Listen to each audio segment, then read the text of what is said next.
Hello, my name is Jana Skokan. I'm the co-founder of Frogeex. I want to welcome you and thank you for joining our Frogeex YouTube channel today. If you like the content that we're sharing and the ideas that we're discussing, please like it, comment on it, and share it. And most importantly, come and join us on our live events. You have the opportunity to discuss with experts, exchange with like-minded people, and expand your perspectives all around topics related to sustainable building, sustainable living. And I also want to encourage you to click the little notification bell, subscribe to our channel, and never ever miss another episode of Frogeex Green Tech Talks in the future. I'm looking forward to seeing you in the next one. First of all, thank you very much, Herman, for joining us. It's a great pleasure to have you here. Also, welcome everybody to our regular Frogeex Green Tech Talk. Today, we're going to talk about waste and waste management.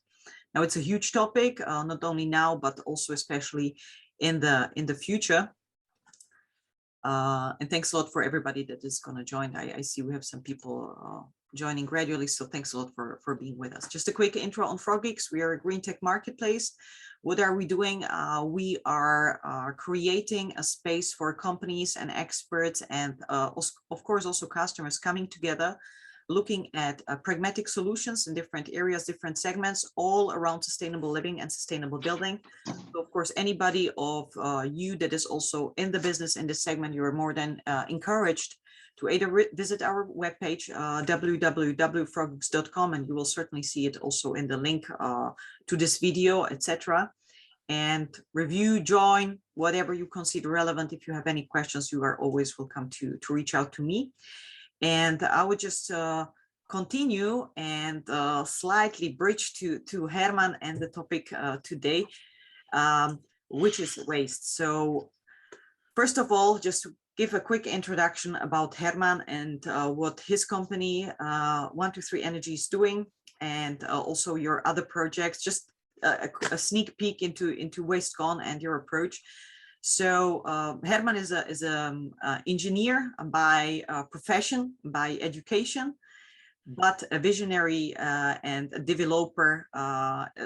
We can say also a little bit of a scientist in many areas, all around sustainable living, efficiency, energy efficiency, new energy generation technology, water efficiency, etc. So it's a really great pleasure to have you here, being part of Frogeex as well.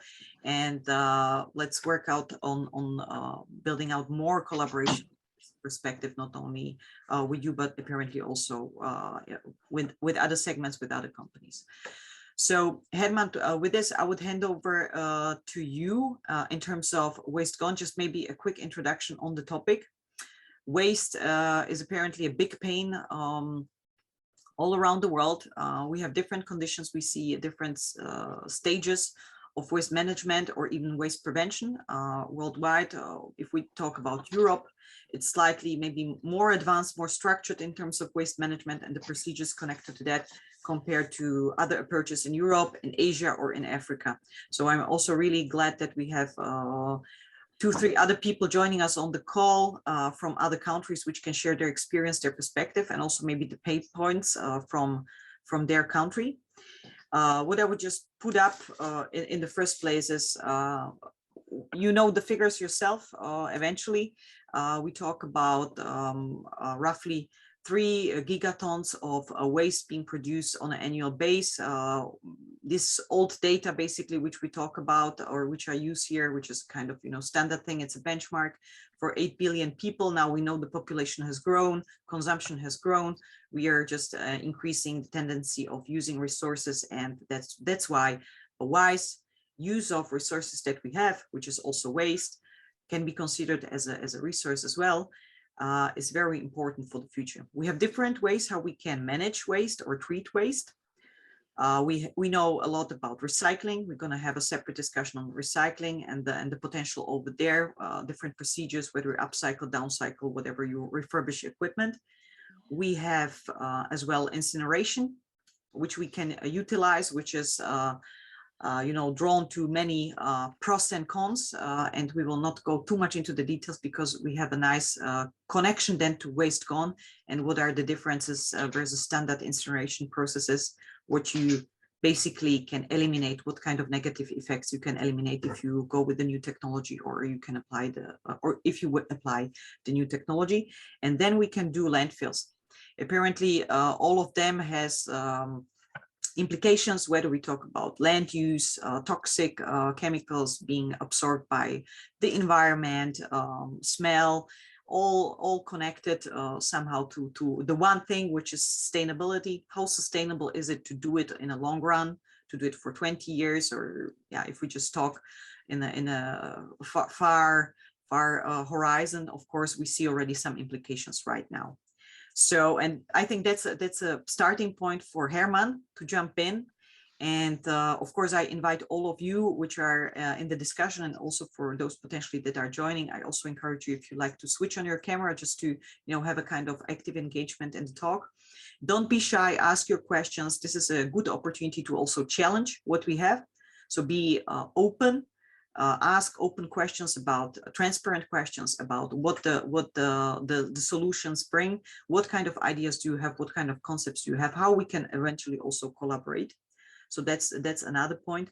And I would just point out one more thing.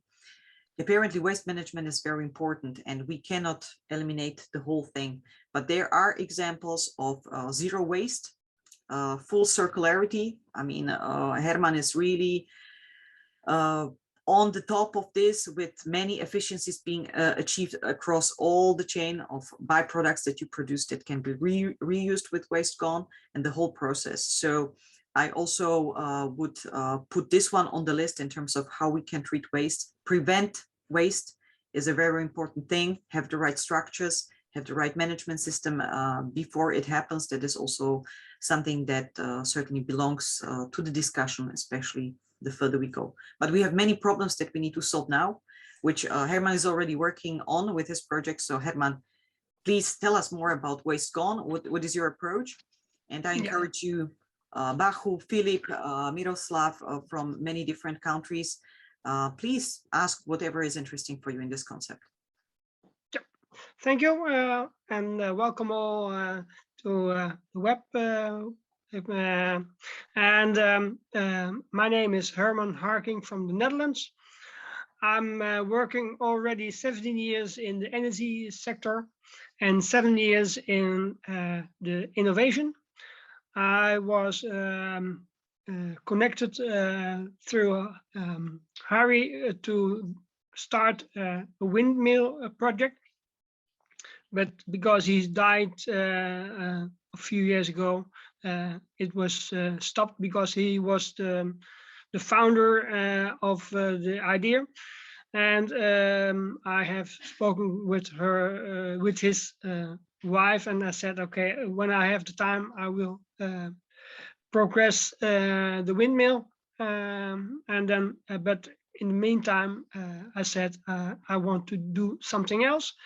So I was involved in the developing of a machine where can do treat a lot of kind of waste. So that's now nearly 4 years ago. And in the meantime, we make some projects in Singapore. Sorry, not in Singapore, in Sri Lanka, in Philippines, and Vietnam, to make WasteGone a possible solution for a lot of waste management product. And so also in India, we have some small projects to let's see that it's working. And also you see that the way it be treated in India is different than we do in the West. In the West, we have all processes automatic, and in India we have a lot of women who carry the waste into the WasteGone. Mm-hmm. So that's a big difference, because also because the pricing of staff is in India another issue than in the rest of the world, I would say, in the West. In the West, I count for $50 in an hour, and in India we say about $1 in an hour. So it makes a big impact in the return of investment. Mm-hmm. But all together, we can see that when we can make mixed solid waste, we can do also plastic oil, what is as a basic for benzene, for kerosene, or other oil related product. Mm-hmm. We can do when we have 1800 calories in the waste, you can also make electricity, and then you have also the possibility to have some hot water, not boiled water, but hot water, so you can use it for example, in a city heating project. Mm-hmm. So you can deliver electricity and hot water. And the big advantage of the WasteGone is that we don't use any CO2 emission, and nitrogen is also nothing, and the millimeters is only 0.8 milligram square meters. That's very low. It's at about nearly 70% less than you produce today. So I think that we can meet the highest milieu norms around the world, even from Germany and from Europe. So that's the reason why it's very interesting to start a project with WasteGone, because you have sometimes you have a cost for heating and for electricity, and you have the bill from every time send out the waste, and sometimes it's so high as 1,200 euro a ton when you look to medical waste. Mm-hmm. And so that's the reason why it's very interesting also for hospitals to put the waste in the WasteGone instead of carry it away and pay for it. And then you will see that when you have also the electricity and the hot water, well, you have also less than 5 years return of investment. And most of the big companies, is that the norm? And even I haven't mentioned that you can have subsidized it by government's loans, because you get a reduction on your tax for that, because you have no zero emission. And sometimes you can sell the CO2 emissions on different kind of platforms. You can sell it. And if you know that in Sweden they have the pricing of $135 dollar a ton on CO2 emission, but when you look to United States, they count only 15 or 20 euro or dollar a ton. So there's a big difference around the world. Mm-hmm. But I think when you see that governments want to stimulate the CO2 emissions downgrades, then the price will go up, so that CO2 consumption processing, they are must go for changing. So that's the reason why it's ask for a higher price of CO2 emission, that they stimulate also a greener environment idea of the waste handling. I mean, yeah. There are many, and thanks a lot for also bringing the points together, bringing the dots together. Basically, why is it important to have such an efficient technology, which you're bringing on the market, which you're introducing over here? And now maybe some of the participants today that we have, or of the listeners and viewers that we have, may have checked already what a WasteGone is about. Maybe not. In case, you will always have the link, so don't worry about that. But I would just be very interested to understand more, as there are very specific features about WasteGone which makes it super attractive in terms of, you know, all these green trends, and you need to save emissions, basically, whether you're a business. Also this infrastructure objects or buildings, like you mentioned, hospitals, etc. They need to be also equipped at some point with such a technology to help them reduce those emissions. So it's just very interesting. In one of your features, you declared that it's a self-sustaining technology. What does that mean? It's self-sustaining for the user, for the one who is applying the technology. How is it relevant to maintenance, or in which perspective? Maybe Herman, you can explain this more to us. Yes, so when you have one machine, you can deliver actually more than one end product. When you make a combination of a battery, you have also the possibility to have run 24/7 energy, because normally you have different kind of peaks in a day. And when you use the battery as the first hub before you go into the grid, then you have the possibility to have sharing in your electricity extra in the grid.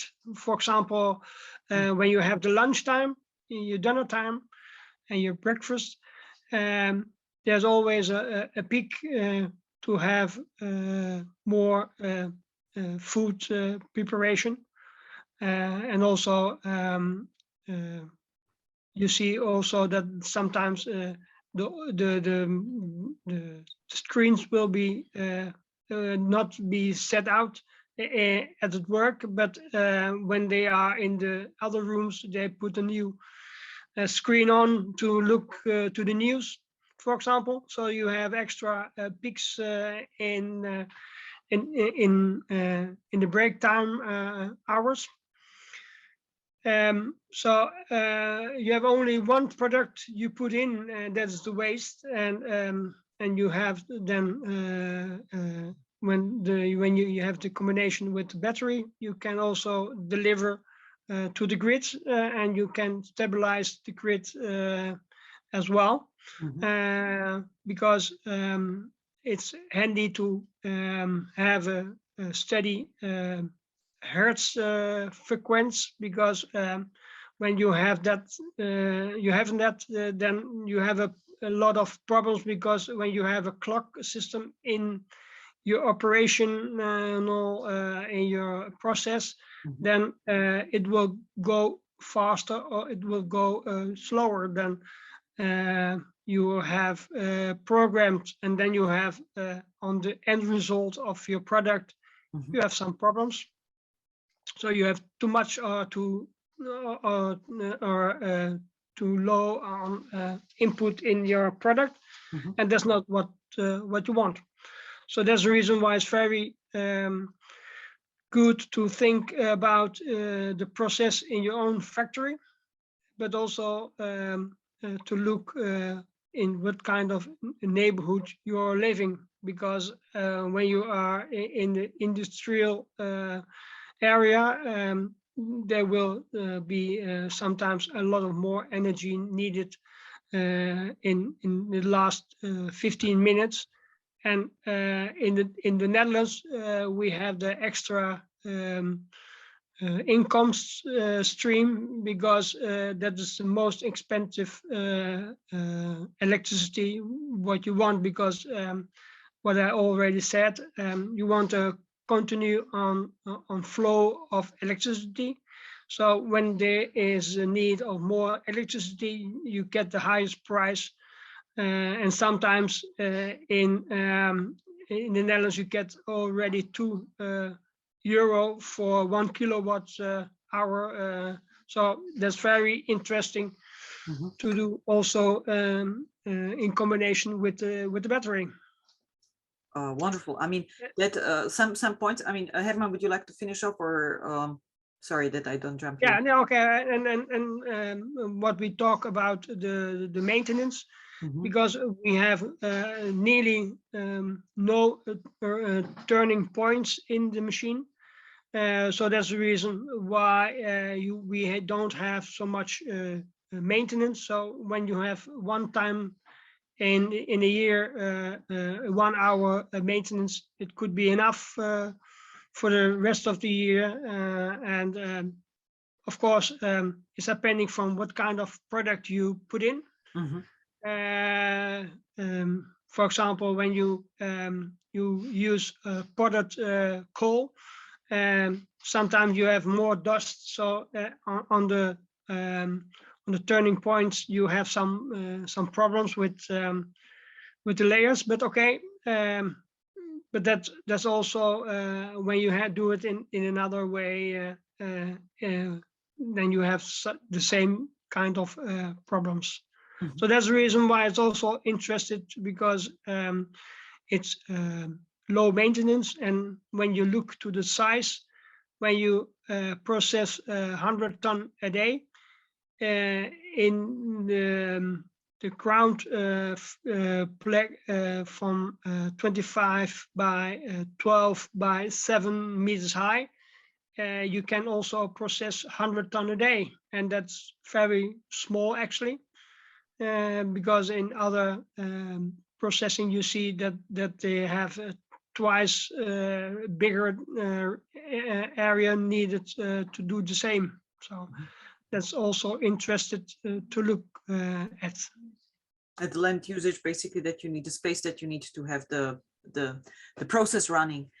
And you touched on many points, and I always encourage also those on the call with us, or on the discussion with us, please jump in, raise your hand, or just drop a message in the comments.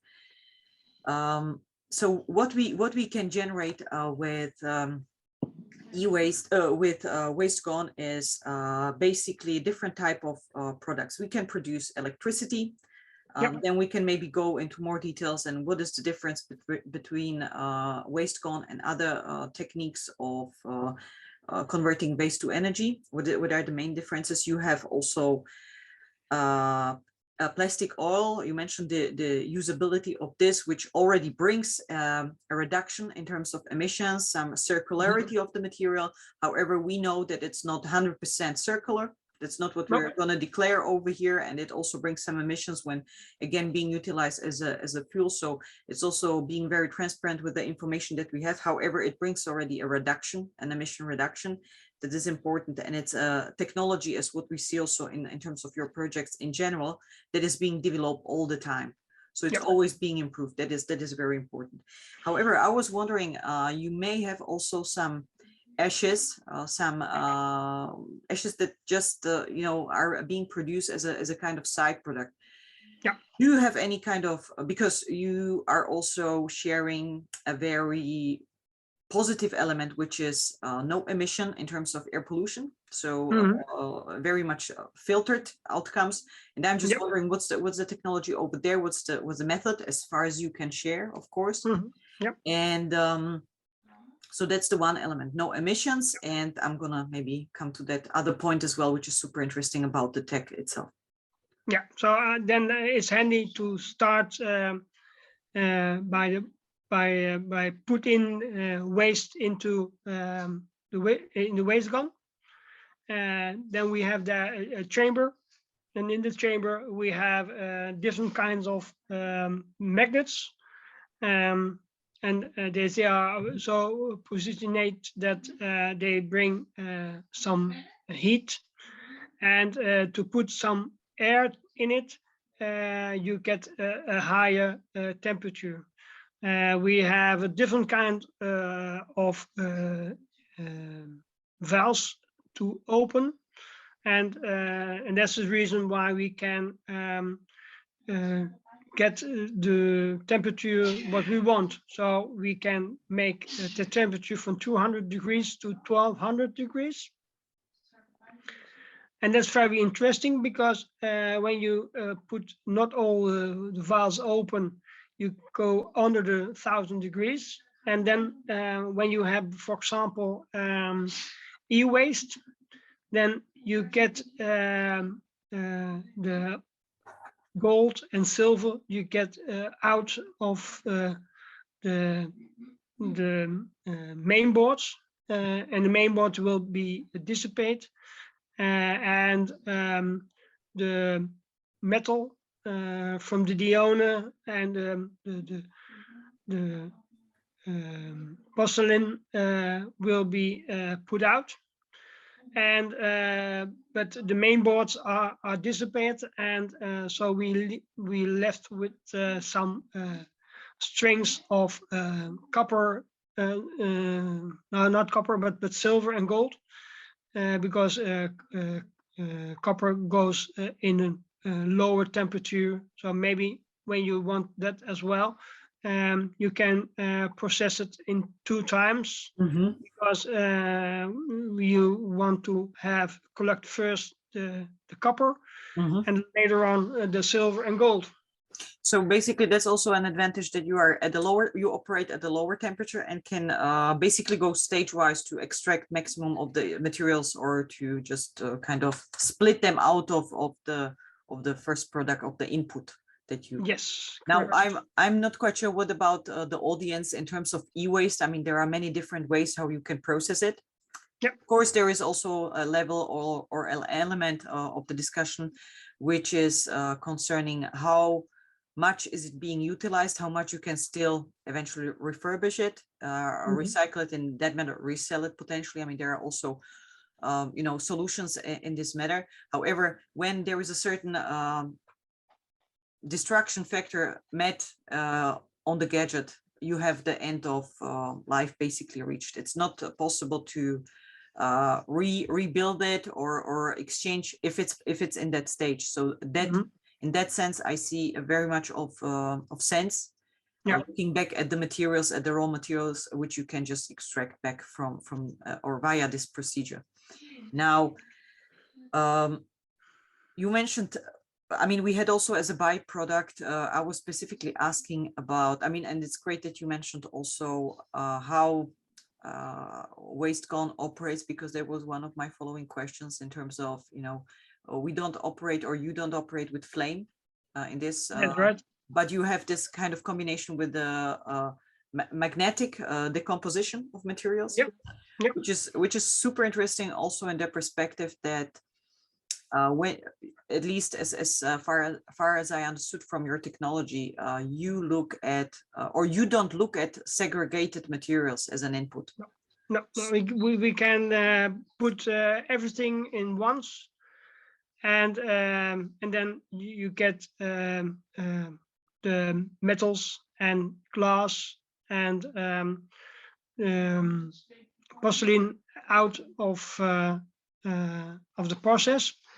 But to have the more economical way of processing, it's sometimes handy to put in front a pre-selector, so that concrete or stones are not going into the process, because it gives it is possible, but you have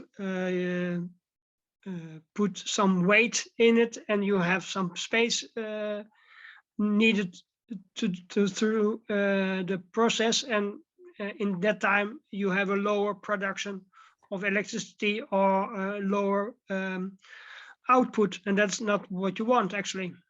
and porcelain and concrete or stones you can process in another way, that you have then more a circular process for that. The same as for glass. It is handy to put glass and cans in front out of the waste, because then you can process it in another way, so that you can do it the right way. Because, for example, when you have electricity, we can do the step to hydrogen. And when you have the hydrogen, you can process metal as well with hydrogen.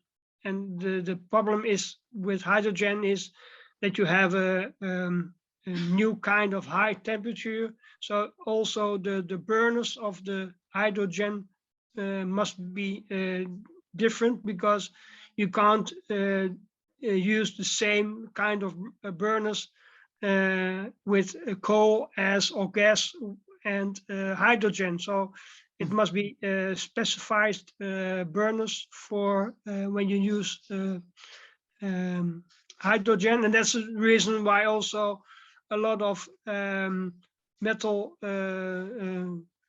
producers have a problem, because it's so specified process with hydrogen, that there's not so much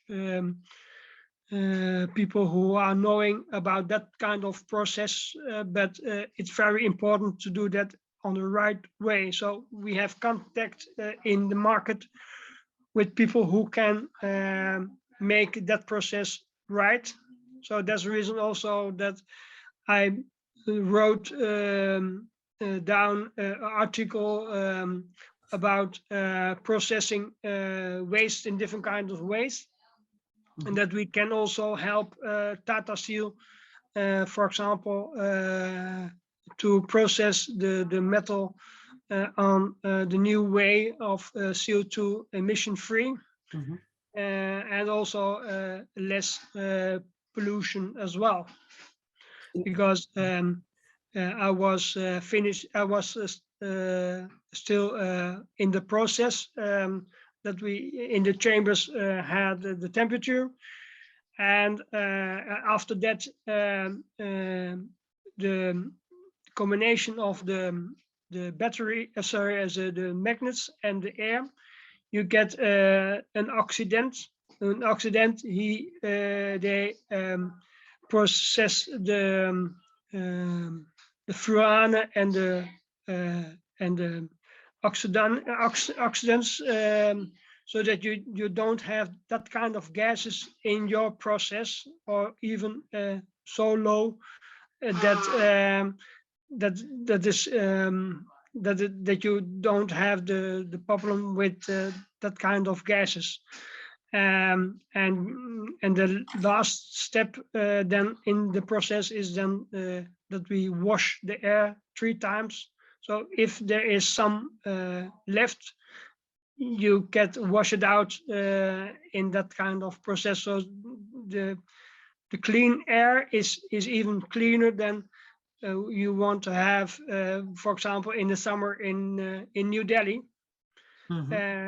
Because then you have a lot of times in New Delhi you have smog, and when you have the WasteGone, that kind of problems you have less, or even not, because if they go every time on that kind of way of processing of waste, you don't have that problem anymore.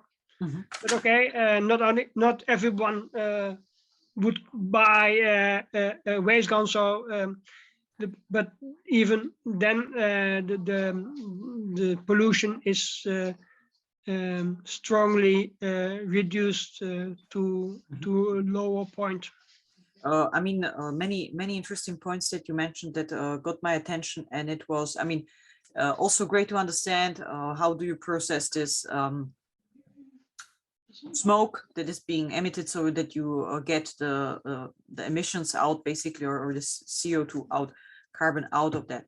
So what does happen afterwards? So you washed it out in 3 times. How is it stored? What kind of format of byproduct do we get? How can you either store it or use it? What do you do after? Yeah, so when we have the clean air, it's even so clean that you met the strongest environment norms, so that's okay. So we left some ceramic ash.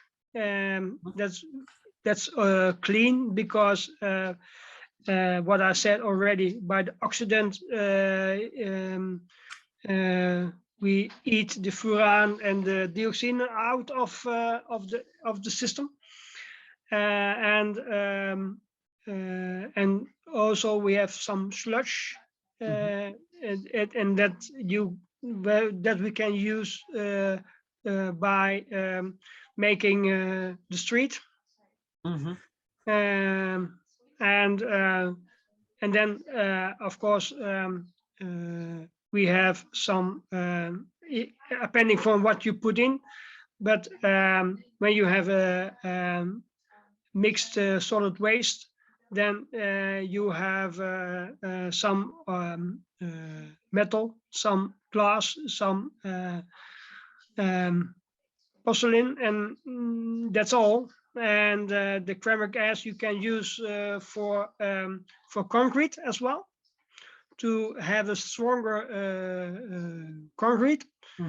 And when you don't use it in the concrete, you can use it for pulverizing your ground. So you have a better ground on the end if you use the ceramic ash to fertilize the ground. Okay, so and is this technology also tested, verified in terms of inclusion of any toxical elements, or still rest of toxical elements? Yeah, the toxic elements are under the norms of environment, and even if you look to the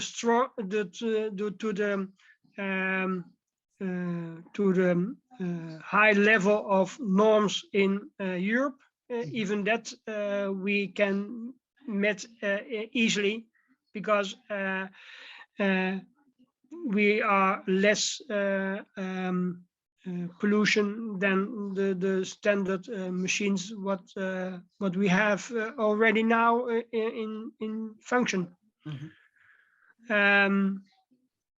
So that's a nice point, so that you can have a nicer and a cleaner world after that.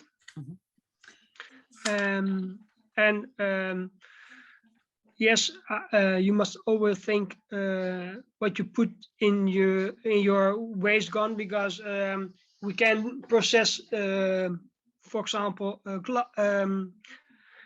paper, but paper you can process better in a recycle mode than even the same as glass.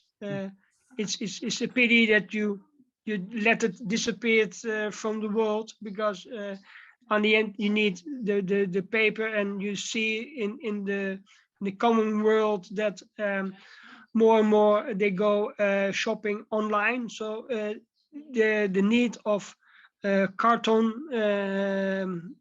is bigger than the paper, because everyone sent the product in a box. So you need actually more carton than paper. So but when you put everything in the WasteGone, yeah, it's disappeared and you have nothing left, and then you must put some new paper in your recycle mode.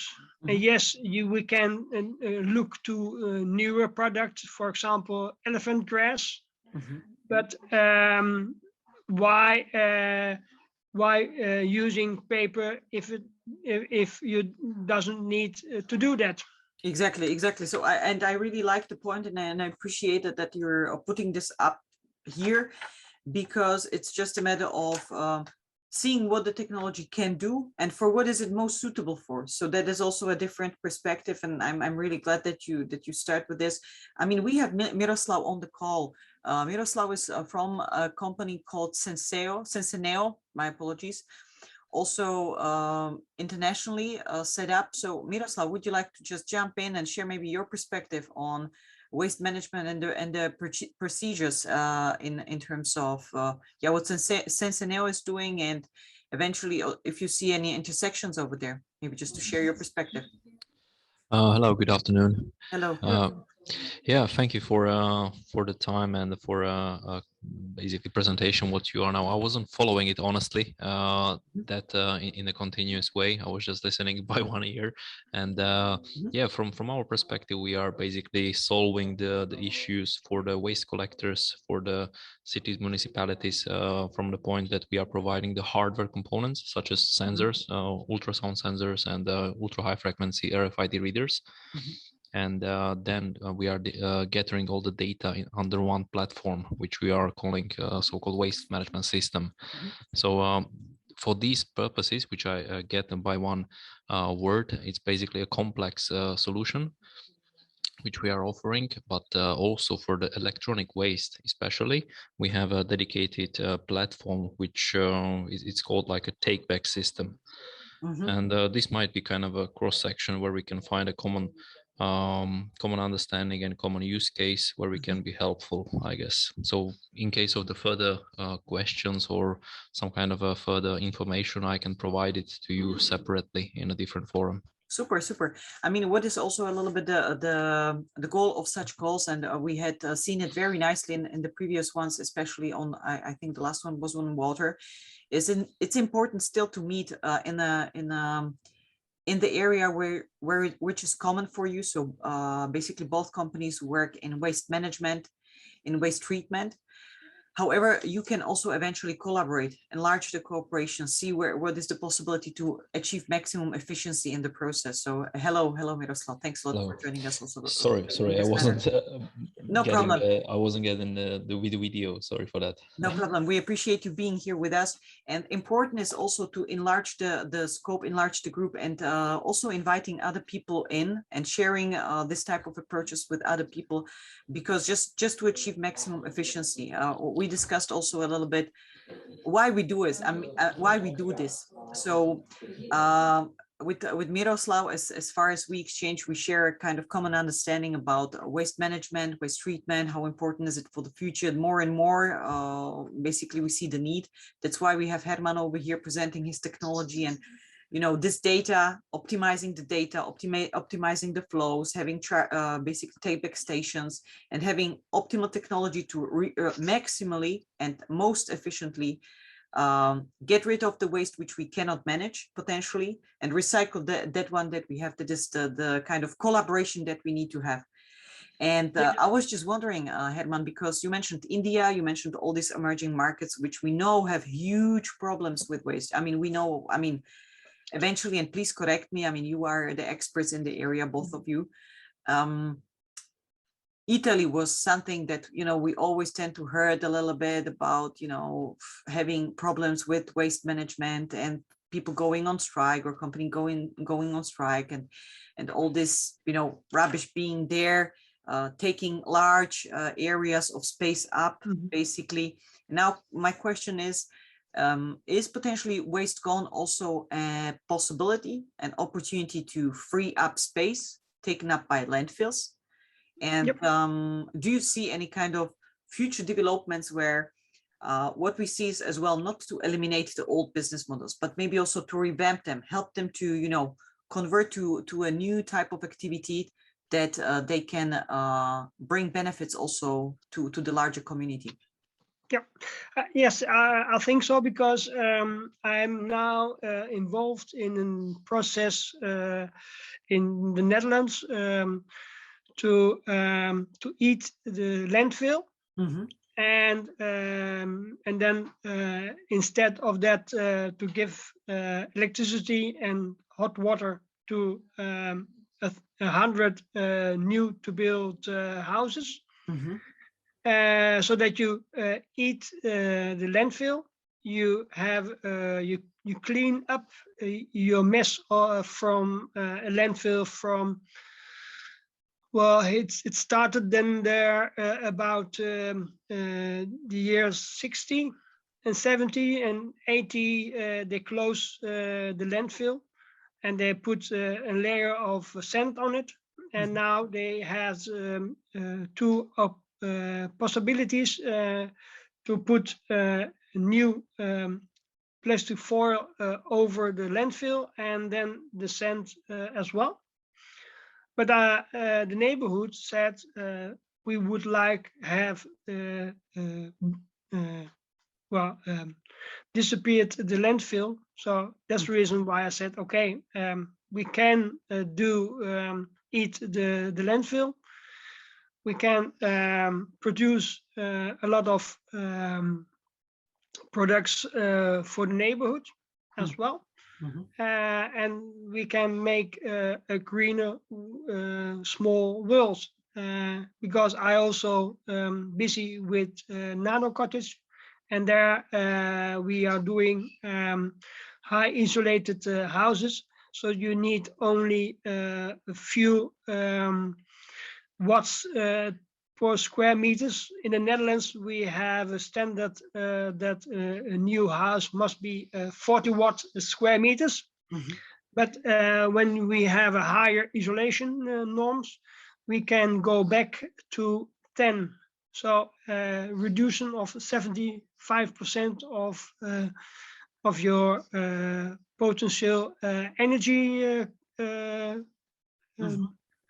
And that's, I think, where new products and new possibilities come, because when you have high insulated houses, you need only small fraction of energy, and the space on your rooftop you can use for the most for consumption. Electricity and not for heating your building, because now today you have 75% of the heating bill is for heating your building and 25% for hot water. But when you have a high insulated house, you have only 20% for heating your house and 80% for example, for a sanitary use. And in that you can do an extra step, because when you use flow boilers, you can reduce the amount of water in restore as a minimum, because with 10 liters you have enough for example, for a half hour showering, because what you do is you pumped up the 25 degrees water to 60 degrees, so that you have no bacterial problem over there. So you have a small amount of extra energy, electric energy, during a small moment, because when you look, when you shower 10 minutes, for example, and you look to how much minutes in a day, so I would say 99.9% of the time the water must be held on a temperature. And why? To use only 1 second or 1% of the day to go for a shower. So what would be the alternative? Would it be like a immediate heat up, or how would that work? Yeah, I mean, to achieve still the comfort? or to preserve the comfort, which is a benefit, but also to achieve the efficiency, which is bringing a lot of other benefits in the long run as well. Yeah. So I think when you have a flow boiler, that's just a boiler. You will heat up the water from 25 degrees to 60 degrees, and you have a peak in your grid, but there's only maybe 10 minutes, because after 10 minutes you're finished with showering, and when you do that with another kind of shower, upfall shower by name, then you can shower with 2 liters in an hour, as in a minute, instead of using 10 or 20 liters, but you have the same feeling of using the water. Yep. And that's a circular using of the water. Mm-hmm. And that's the reason why you have the feeling of you using 10 or 20 liters of water, but on the end you use only 2 liters water. Wow, I mean, that's a difference. That's a difference. Yeah. That's a big saving in terms of money, resources, whatever we look at. So also a great benefit of this. And I'm just wondering now, because also to go back to the e-waste, because it's all I mean, we all have gadgets. Some of us have 3, 4. You have a laptop, you have a PC, you have 2 phones, whatever, tablets. So going back to Miroslav and to your take back station, how does it work? I mean, do you have also visibility on what's happening after the gadget is being taken back, or what's then the role Senseneo is playing, and how do you then put the resources back or recirculate, or what's then happening with them? Yeah, basically it's called take back system, and this system works basically on the platform which is available for the electronic waste collectors. So they have certain waste collection points. Either it is the kind of a smaller size bin where they can place the smaller electronic stuff, or it is the communal or city place, or some kind of a peripheral municipal place where the citizens can store the electronic waste. So this is generating and combining all the information about the availability of the stuff, and connecting the logistic company with the end processor of the electronic waste. So we have this kind of a platform which is Microsoft Azure, and it's like on the website, and then it's the application for each user, and this processor of the electronic waste, where they can simply select the specific commodity, and they can get from the point A to the point B, and easily described, basically, that everything is under one cover, under one roof. So we know the exact quantities which are moving from the collection point to the end processor point. And end process means what? They are similar to what we heard now from Herman, from WasteGone. Yes. Decomposed and mainly for the electronic waste. They are separating each part of the electronic stuff. So then they are separating these materials and downgrading to different reusables or recyclables. Okay, and I see we have, thank you very much for sharing also some insights on that one. And I see we have also Debasis Dua on the call with us, also eventually available on the video as well. We are exchanging also a little bit on from different countries, different perspectives, sharing what is possible to do with waste. Now we heard the super interesting concept of Herman with WasteGone, and the many different ways how it can process waste, what kind of byproducts are there. Now Debasis, I'm not quite sure, but I guess you're from India, which is a country where we see a lot is happening in this perspective. A lot of e-waste companies are being set up. You have a rather challenging situation in terms of the amounts. We have some WasteGone projects already being set up over there and started, so collaborations in progress. What is your take on that one? I mean, what is your perspective, if you can share this with us, and what is also the potential if you see some? Yeah, maybe. Hi, first of all, thank you for the invite. So, like for me, this is a very unique kind of session. First time I'm joining in, I'm quite excited to Wonderful. hear from all of you experts. Great to So hear. yeah, so definitely, currently in India, there are a lot of issues with and waste, because India has like the second largest human capital, so it generates a lot of waste on a daily basis. So in one side, there are a lot of companies who are currently utilizing the day-to-day basis the household waste into some kind of bio fuel production. And in another side, they are taking all this agricultural and other kind of waste into biomass plants. So they are basically used for biomass plant fuel. So primarily these two approaches have been considered, but apart from that, there are few more startups and young entrepreneurs who are also coming in, developing, like, let's say, different kind of shoes and some kind of furnitures, etc., out of these plastic wastes.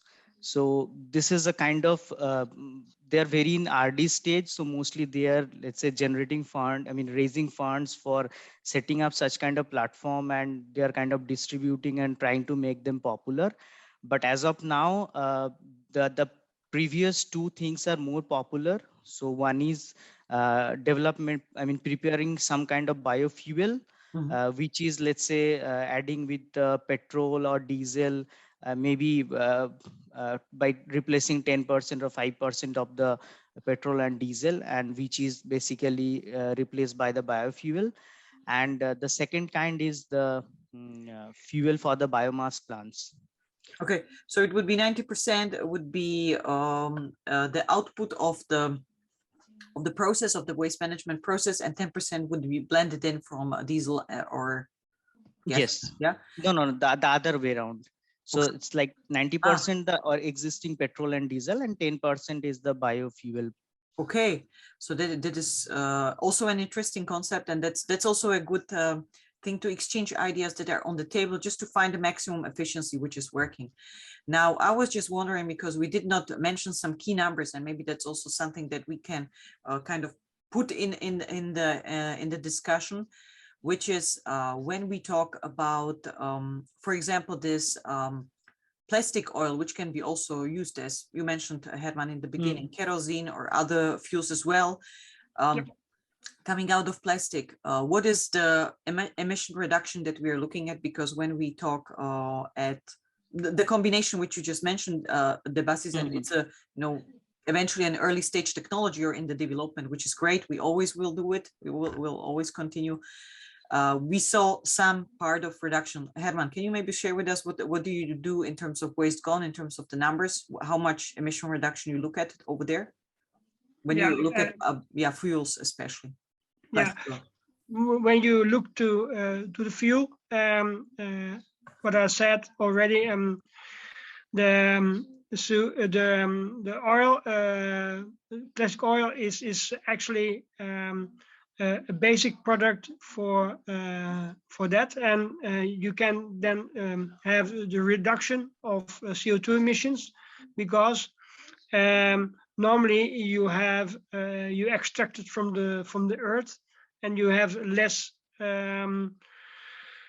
oil product from under the ground.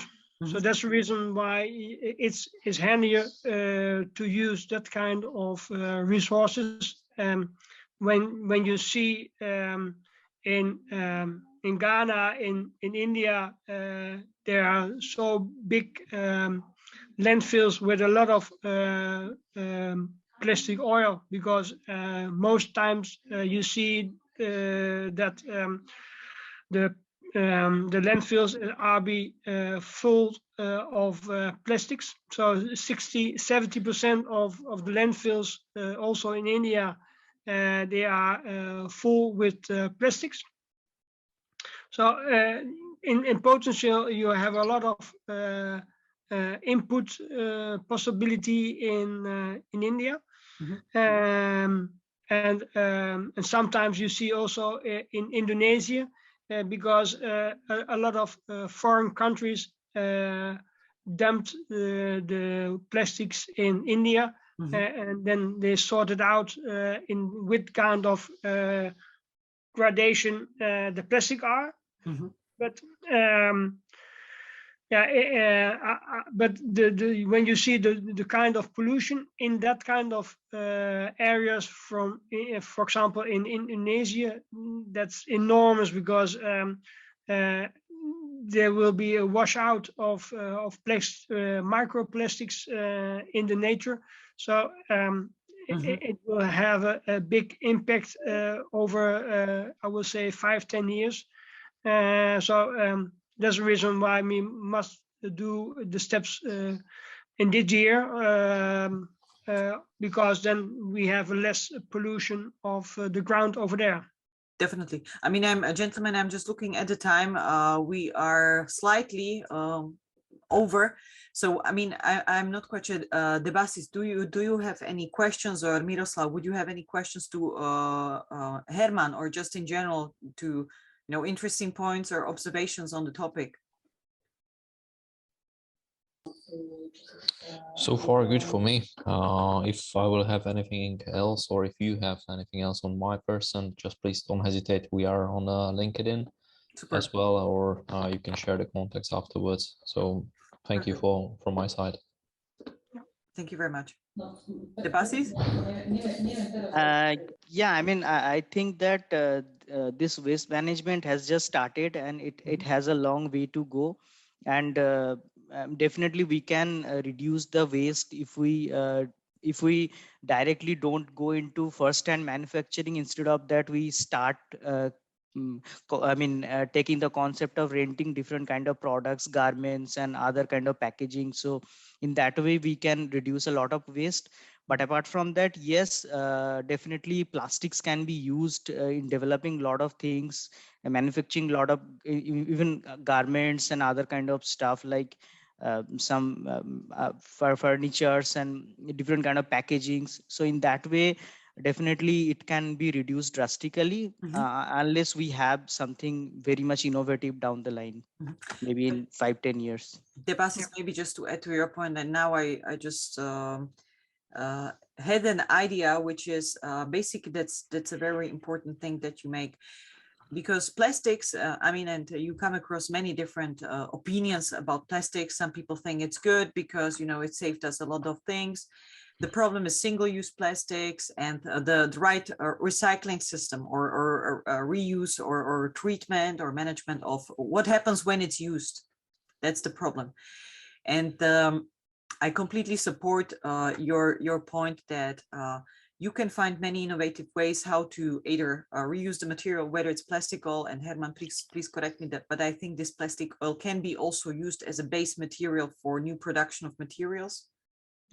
So they or a product, which is also very helpful when we talk about furniture, garden furniture, whatever, house equipment, etc. You can utilize it in many ways. Important, what I would see, and also please, it's just an observation or a thought in thrown into the discussion for today, is how it's collected, Miroslav. And that's we have the link when we talk about waste collection, visibility, transparency, and data. So you with Cincineo, you are heavy in this topic, and in terms of having the transparency, what is collected, where it's collected, how it can be utilized. So eventually, it's I don't know. What do you think about this when you hear it? Asking me? Yeah, you, or it's an open discussion. I meant Miroslav because his company, or the company where he's active, is especially looking at this data management on waste collection. So I see it as a challenge over here, for example, that it's not collected correctly. So you have many good ideas, many good concepts, but it doesn't arrive at the point where it should be treated again. Yep, basically, if I will take a lead here, or take a word here, we are dealing with the data. Basically, with we are gathering these from our sensors, from our hardware, and then we are processing it. And so that way we are able to provide the guidelines how to collect the waste from in terms of the most cost-effective way. Many countries are already running some kind of activities. They have already some technology in behind, but there is a still old-fashioned of how to get this cost reduction, not in according to the newest way. However, there is the waste collector who is using own way of collecting it, and yeah, the resistance in usage of the newest technologies is there, but slowly they are getting these kind of benefits. And if they see the clear calculation on the status as it is at the moment and how it can be improved in the close future, then they start evaluating it and adhering to the new possibilities. So from this perspective, it is something that it takes time. And of course, there is a lot of competition in the market who is either making the more challenges, because the offering is not only about the price at the end, but also about the functionality.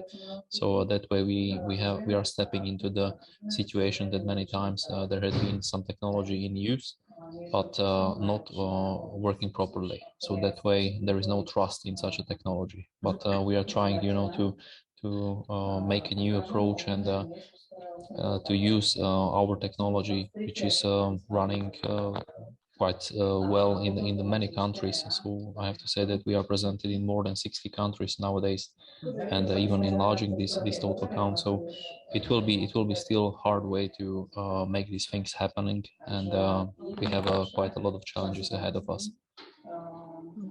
Yes, but what I see is that because you have different kind of classes of plastics, and only the first two they are easy to recycle to make a new product from it. But the other qualifications are so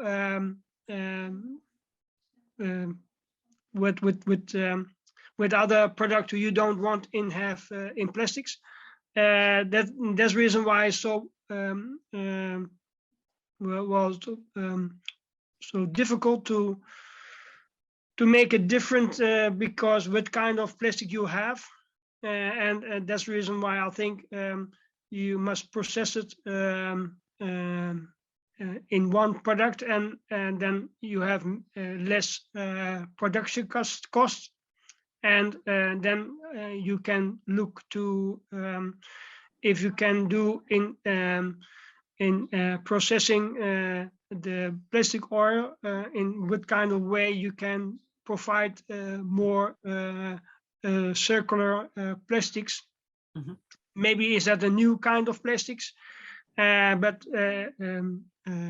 you see also that our bio-based plastics are coming quickly, but even that you need time to have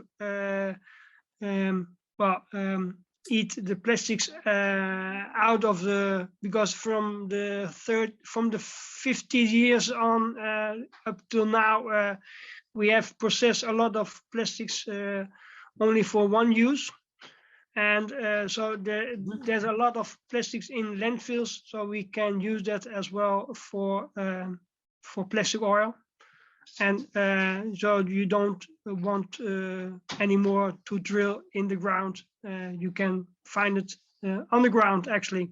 On the ground mines, exactly. That's I mean, there is a very interesting field called Industry 5.0, which is all concerning waste prevention, and it's really utilizing the resources that we have on the ground, not to go underground or extract some more resources, which is a super interesting thing when you think about what all is being lost, just being buried or dumped back, or just not being efficiently treated. So gentlemen, any other points or topics or observations on this call today? I just want to make one point on this plastic management, and that is, I think the awareness of the kind of plastic or the kind of waste, if we have more that distributed around the people and also the industries, then the dumping will be more, like proper instead of random dumping.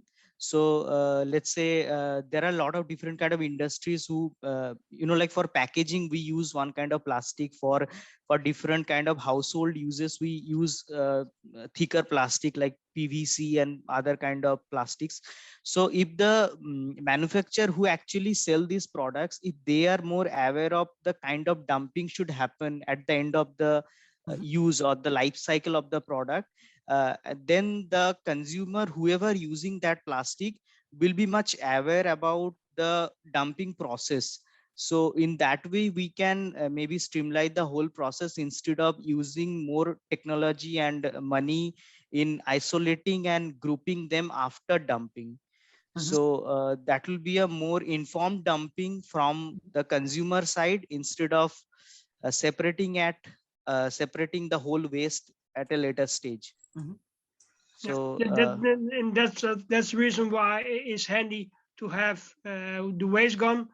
Everything goes in, and that's easy also to clean up a landfill. Exactly. Right. I mean, the processing, I find it very interesting that it can process so many types of waste, and then basically you can really choose for what do you use it for, because I mean it's amazing. It's an amazing feature, and I can imagine that it can help a lot of cities, especially of a bigger scale, like I mean India with these mega cities you have, and I mean we have them all over the world. It's just so much land being wasted, which could be recultivated. I mean, of course, you need to invest into regen of the land, etc. But certainly you have many, many, many benefits connected to lifestyle, inhabitants, quality of life, social and economical benefits that you may have, because you are just creating another area that can provide for the community in many different ways, whether it's shops or restaurants or whatever infrastructure you can create over there. So it's really a great opportunity to use the technology in terms of WasteGone especially, but also the different approaches which we discussed now. And I also liked the Basti, your point, and found it very interesting in terms of a more informed dumping of the material by the consumer. So it goes, for me, I see the connection in terms of Senseneo. So really managing the data, looking through what is being dumped where to kind of access and make the most efficient, most quality or data-driven decision, how to process it most efficiently, have a good solution or very good solution in terms of what you put in, what you want to get out, and why you want to have it. So if you want to recycle material, use it for building. If you want to get rid of the landfill, free up space, clean up the space, and do it in a reasonable manner, especially time-wise. Maybe Herman, just the last point, can you give us some, I mean, by when do you see when such a technology is purchased by, for example, a city, and you have a, I don't know, a certain size, maybe you can just utilize some of the projects that you already have done. How long would it take to, for example, get or clean up an area of a certain size in terms of time to process the waste? And how long would it take to get a return on investment back? So you need to invest some money to, of course, get the technology, set it up, have the location, have people trained how to use it, even though it's low maintenance. So it's already a benefit. What are the key figures so that we have a kind of, just a benchmark? Yeah, I would say when you when you have a 100-ton machine, that's my actually, in my opinion, basic machine. You see that you can earn it back in 2-3 years in India. Then you have also paid the building, but also the ground what you use. So you are in less than 5 years you are free of costs, actually. Mhm. And so as you know, magnets are working a long time. So 15, 20 years in a row is no exception. And then after 3 years, you have a lot of income created because so as I now can see for a couple 10, 20 years, we need benzene and kerosene to go to flying.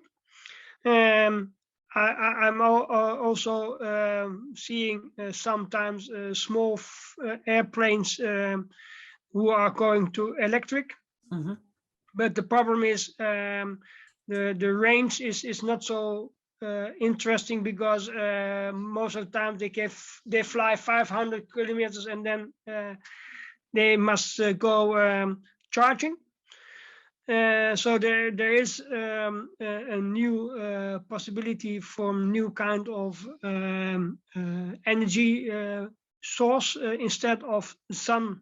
We use is a possibility to use the atoms from the stars. Mhm. And when that is in production, I think the possibility to create a self-loaded battery, then it's very interesting to have airplanes with that kind of batteries, because then you can fly from one side to the other side of the world and you don't need to charge in between, because that will work for what they think now for 10 years in a row.